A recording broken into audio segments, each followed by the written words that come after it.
Bismillahirrahmanirrahim. Assalamualaikum warahmatullahi wabarakatuh.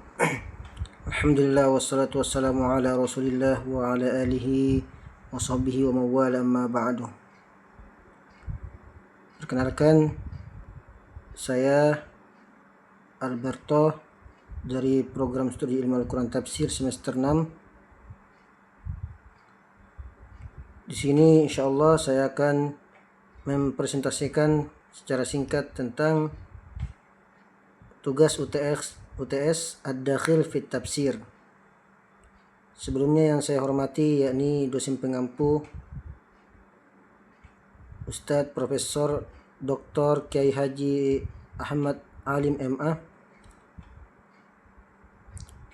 Insyaallah di sini saya akan membahas 6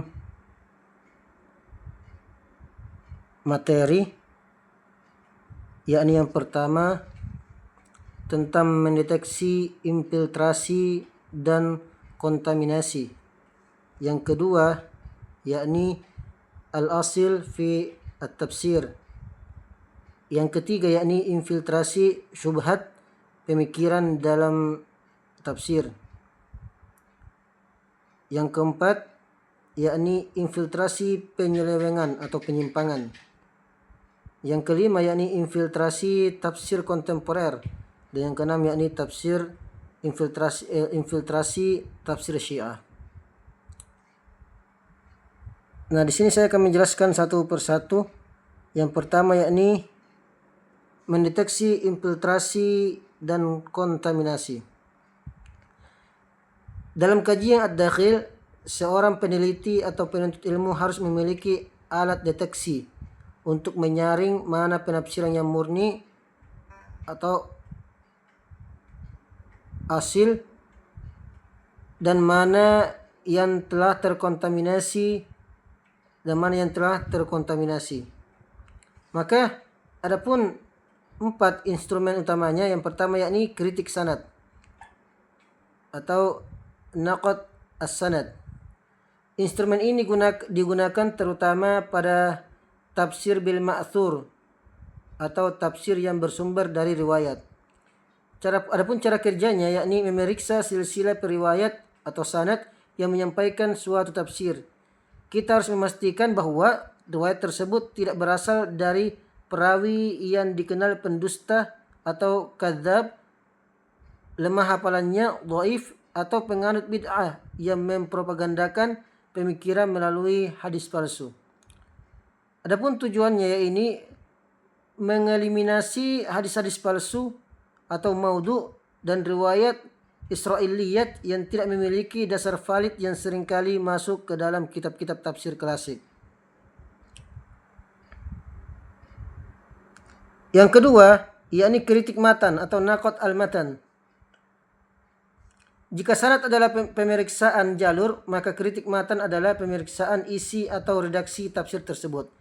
Indikator kontaminasi sebuah penafsiran dianggap terkontaminasi jika isinya bertentangan dengan ayat muhkam, yakni prinsip dasar Al-Quran yang sudah jelas, misalnya ayat tentang keesaan Allah.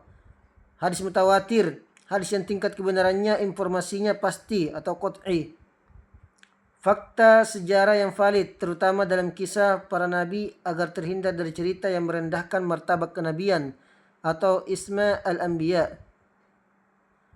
Yang ketiga yakni analisis linguistik atau at-tahlil al-lughawi. Al-Quran turun dalam bahasa Arab yang berada pada puncak kefasihan. Banyak infiltrasi masuk melalui pemaksaan makna bahasa. Adapun cara kerjanya yakni memastikan penafsiran tetap berada dalam koridor kaidah tata bahasa atau nahwu, morfologi, sharaf, dan semantik balago Arab pada masa wahyu turun. Adapun deteksi infiltrasi, seringkali kaum liberal atau sekte menyimpang memberikan makna baru pada sebuah kata yang tidak dikenal oleh orang Arab zaman Nabi demi mendukung ideologi mereka. Jika penafsiran mengabaikan kaidah bahasa, maka itu adalah ad-dakhil. Dan yang keempat adalah kesesuaian dengan konteks atau mura'a as-siyaq. Konteks adalah kunci utama dalam memahami pesan Allah, pesan Allah Subhanahu wa taala. Penafsiran yang dipotong-potong cenderung menjadi alat manipulasi. Siyak al-ayah melihat keterkaitan antara potongan ayat dengan ayat tersebut secara utuh. Sibak dan lihak, yakni melihat hubungan dengan ayat sebelum sibak dan ayat sesudahnya, yaitu lihak. Ada juga deteksi kontaminasi. Infiltrasi sering terjadi ketika seseorang mengambil satu potongan ayat, misalnya tentang perang, lalu membuang konteks ayat sebelumnya tentang pertahanan diri, sehingga menghasilkan kesimpulan yang ekstrim dan menyimpang. Nah, pembahasan yang kedua yang saya akan bahas ini tentang al-asil fi tafsir atau standar kemurnian. Al-asil adalah lawan dari kata ad-dakhil. Ini adalah penafsiran yang original dan diterima atau makbul. Adapun kriteria tafsir al-asil, yang pertama yaitu tafsir Al-Qur'an dengan Al-Qur'an, yakni penjelasan ayat oleh ayat lain. Nah, yang kedua yakni tafsir Al-Qur'an dengan sunnah, yakni penjelasan resmi dari Rasulullah SAW. Yang ketiga yakni tafsir Al-Qur'an dengan perkataan sahabat. Kenapa demikian? Karena mereka menyaksikan turunnya wahyu secara langsung yang diterima oleh Nabi Muhammad SAW.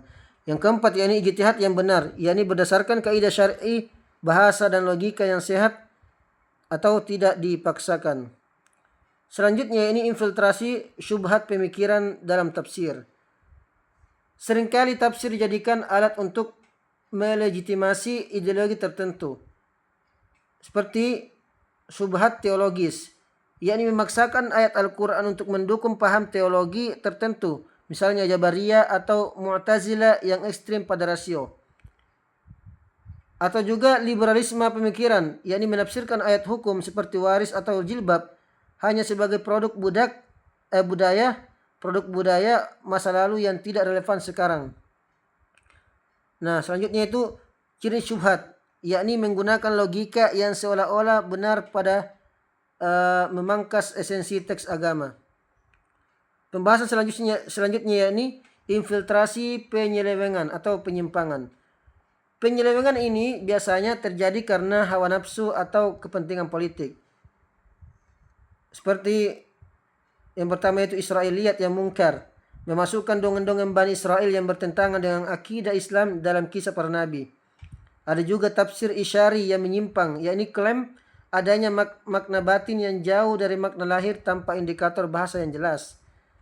Atau yang selanjutnya ini al-i'tiqad qabla al-istidlal, yakni meyakini sesuatu terlebih dahulu baru kemudian mencari ayat untuk mendukungnya secara paksa. Adapun pembahasan selanjutnya yakni infiltrasi tafsir kontemporer. Tafsir kontemporer membawa tantangan baru melalui metodologi barat. Nah, seperti yang pertama ini hermeneutika liberal, yakni menganggap Al-Quran sebagai teks manusiawi biasa yang bebas ditafsirkan siapa saja tanpa dikualifikasi ulama. Yang kedua yakni dekonstruksi makna, yakni upaya membongkar makna mapan atau ijma demi kepentingan tren sosial modern seperti paham kesetaraan gender dan kebablasan.